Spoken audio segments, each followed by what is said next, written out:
बात करेंगे पंकज मुरारका से और उनसे समझेंगे कि इस मार्केट में क्या करें। Pankaj ji, good afternoon. और ये मेरे ख्याल से कहना शायद गलत नहीं होगा कि इस तरीके का सेंटीमेंट, इतना सेंटीमेंट ख़राब हमने 2020 के बाद पहली बार देखा है मार्केट में, ऑलमोस्ट 6 साल बाद। आपका क्या भी होगा इस समय मार्केट में, क्या अप्रोच होनी चाहिए? गुड आफ्टरनून अनुज। अनुज जी, आप बिल्कुल सही कह रहे हैं कि पिछले 6 साल में कोविड के बाद जो बाजार में हमने सेल ऑफ सेंटीमेंट देखा है, प्रॉब्लम इतना एक्सट्रीम 5-6 साल के बाद हम देख रहे हैं। थोड़ा सा हमें माहौल को समझना होगा अनुज। दुनिया में world is in midst of a war, और एक ये जो ऑयल प्राइस बढ़े हैं इस वॉर के चलते, ये एक इंडिया के लिए परफेक्ट इकोनॉमिक शॉक है। बिकॉज हम सब जानते हैं कि India, we import 90% of our energy, and oil prices आप देखें तो जो लो पे $65 थे, फिलहाल $120 या $115 के आसपास चल रहे हैं। हालांकि ये एलिवेटेड है, जैसे भी ये वॉर समाप्त होगा ऑयल प्राइस वापस रिट्रेस करेंगे। पर ये अब क्योंकि ऑयल इंफ्रास्ट्रक्चर को मिडिल ईस्ट में एक रियल डैमेज हुआ है, तो ये हमें मान के चलना होगा कि अगर वॉर खत्म भी हो जाता है तो ऑयल प्राइसेस शायद अब वापस $80 के आसपास रहेंगे, ऐसा मानना है ऑयल विशेषज्ञों का। तो ये इंडिया के लिए इकोनॉमिक शॉक है और मार्केट उसी चीज को रिस्पॉन्ड कर रहा है। हैविंग सेड दैट, मेरा ये मानना है दो चीज। एक, इसका इम्पैक्ट जरूर, मैं ये नहीं कहूंगा कि इंडियन इकोनॉमी पे इसका इम्पैक्ट नहीं, इसका इम्पैक्ट पूरी दुनिया पे है और इंडिया पे थोड़ा ज्यादा है, बिकॉज हम लोग 90% हमारी एनर्जी इंपोर्ट करते हैं। और आज मार्केट, आई थिंक आज या पिछले 10 दिनों से मार्केट उसी फेयर को रिफ्लेक्ट कर रहा है। पर एट द सेम टाइम ये भी मैं हाईलाइट करना चाहूंगा कि इंडिया के जो मैक्रो इकोनॉमिक फंडामेंटल्स है वो काफी स्ट्रांग है। तो इसका इम्पैक्ट है, पर we can deal with this. This is a crisis. Probably now that we are in the fourth week of the war, this is the longest oil crisis that the world has seen after 1973. Even the 1973 oil crisis lasted only for 3 weeks. So now that we are in the fourth week, this has become even longer than that. Having said that, all I'm trying to say is we can deal with this. In the short term, there's an impact. It's difficult to fathom or figure out the exact impact of this because situations are changing on an everyday basis. अच्छा पंकज जी, पर एक बात ये है, पहले तो नमस्कार, मेरी तरफ से वीरेंद्र बोल रहा हूँ। हम हमेशा एक मल्टी एसेट अप्रोच की बात करते हैं, equity, then we have debt, commodities, है ना। इस बार तो ऐसा हो रहा है, मतलब आज तो ऐसा लग रहा था कि everything is collapsing. Look at silver, gold, equity. आप बॉन्ड यील्ड्स को देखिए कहाँ पे जा रही हैं, क्या स्विंग मिल रहे हैं बॉन्ड यील्ड्स में। आपको क्या लगता है? अब आप जस्ट पूरी इंस्टेंस ऑफ सिल्वर, मान लीजिए जनवरी में आपने एक किसी भी माध्यम से, चाहे वो ETF के जरिए सिल्वर लिया हो, आपने सिल्वर एक्यूमुलेट किया 4 लाख तक, आज उसका प्राइस है 2 लाख। कैसे डील करें इस सिचुएशन को? अपने एसेट क्लास को कैसे, जो एलोकेशन है उसको कैसे डील करना चाहिए इस वक्त? हाँ वीरेंद्र जी, जो आप जो बोल रहे हैं सही है। Across asset classes sell off है। ये किसको हम हमारी भाषा में ग्लोबल कैपिचुलेशन बोलते हैं, कि ऐसी कोई एसेट क्लास बची नहीं है जो इससे इंपैक्टेड नहीं है, बिकॉज ये इवेंट इतना बड़ा हो गया है कि इसका पूरी दुनिया पे असर आएगा। एंड आई थिंक वो रिफ्लेक्ट कर रहा है अक्रॉस एसेट क्लासेस, चाहे वो कमोडिटीज हो, चाहे बॉन्ड यील्ड्स में भी थोड़ा सा स्पाइक आया है या यील्ड्स ऊपर गई हैं।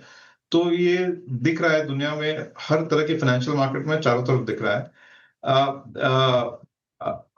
जहां तक गोल्ड और सिल्वर की बात है, मैं I am not an expert, but हमें ये भी समझना होगा कि वो इसी तेजी से ऊपर भी गए थे लास्ट 2-3 महीनों में। अगर आप कैलेंडर 25 देखेंगे तो gold was up something like I think 60%, जो गोल्ड की हिस्ट्री में आफ्टर 1970s मतलब किसी एक साल का हाईएस्ट रिटर्न था। तो ये मुझे लगता है मतलब वो प्राइसेस अपसाइड में भी गोल्ड और सिल्वर और काफी कमोडिटीज ने एक्सेसेस किए हैं, तो ये उस एक्सेसेस की अनवाइंडिंग है। मोर इम्पोर्टेंटली मैं ये बोलना चाहूंगा आपके इन्वेस्टर्स को, जहां तक इक्विटी का सवाल है, कि अगर आप दुनिया की हिस्ट्री देखें, लास्ट 10 साल, लास्ट 25 साल में, 50 साल में इस तरह की क्राइसिस हुई है दुनिया में। और क्राइसिस आती हैं, चली जाती हैं। इंडिया एक fundamentally stable long term growth story है। शॉर्ट टर्म में नेक्स्ट कल क्या होगा, परसों क्या होगा, 2 घंटे बाद क्या होगा, ये प्रेडिक्ट करना मुश्किल है। स्क्रीन देख के पैनिक होना ऑब्वियस है, because stock price are down, falling by 5-10% on a daily basis, are down 20-30% in last 1 month. But अगर आप मेरा ये मानना है कि लॉन्ग टर्म में इंडिया की ग्रोथ स्टोरी काफी स्टेबल है। इसका हायर ऑयल प्राइस का इंडियन इकोनॉमी में इंपैक्ट होगा, बट जो कि मैं कहना चाह रहा हूं कि we can deal with it. And और ये क्राइसिस, इस तरह की जो क्राइसिस आती हैं, इसमें जो लॉन्ग टर्म इन्वेस्टमेंट करता है उसके लॉन्ग टर्म रिटर्न्स काफी अच्छे आते हैं। जहाँ की हमने शुरू किया था ये डिस्कशन, जो बोल रहे थे कि कोविड के बाद पिछले 5-6 सालों की सबसे बड़ी क्राइसिस है, तो हमें ये भी समझना होगा कि जिन लोगों ने कोविड क्राइसिस में स्टॉक्स में इन्वेस्ट किया था, उनके रिटर्न्स काफी शानदार रहे थे उसके बाद आने वाले 4-5 साल। तो मेरा ये कहना है कि ये उसी तरह की एक क्राइसिस है जो एक्सटर्नल फैक्टर्स की वजह से हुई है, और इस समय जो स्टॉक मार्केट में कंपनी में, अच्छी कंपनियों में, ब्लू चिप कंपनी में इन्वेस्ट करेगा, he will make very healthy returns or very nice returns over the next 3 to 5 years.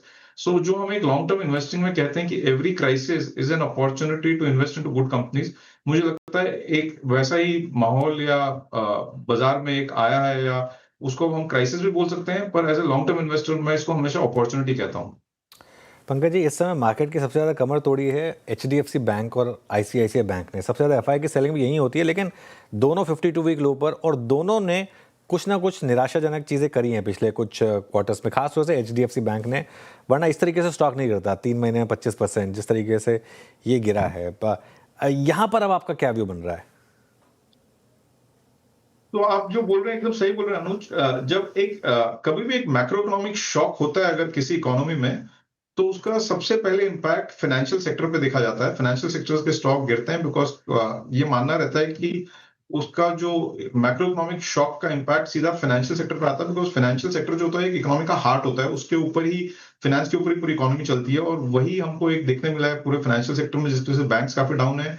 HDFC bank में स्पेसिफिक इवेंट हो गया है जहां पे we have seen untimely and unexpected exit of the chairman, और उसकी वजह से मार्केट काफी मतलब उस चीज को लेकर कंसर्न हुए हैं, और वो बिकॉज इसमें FIs की ओनरशिप ज्यादा है तो वो दिख रहा है।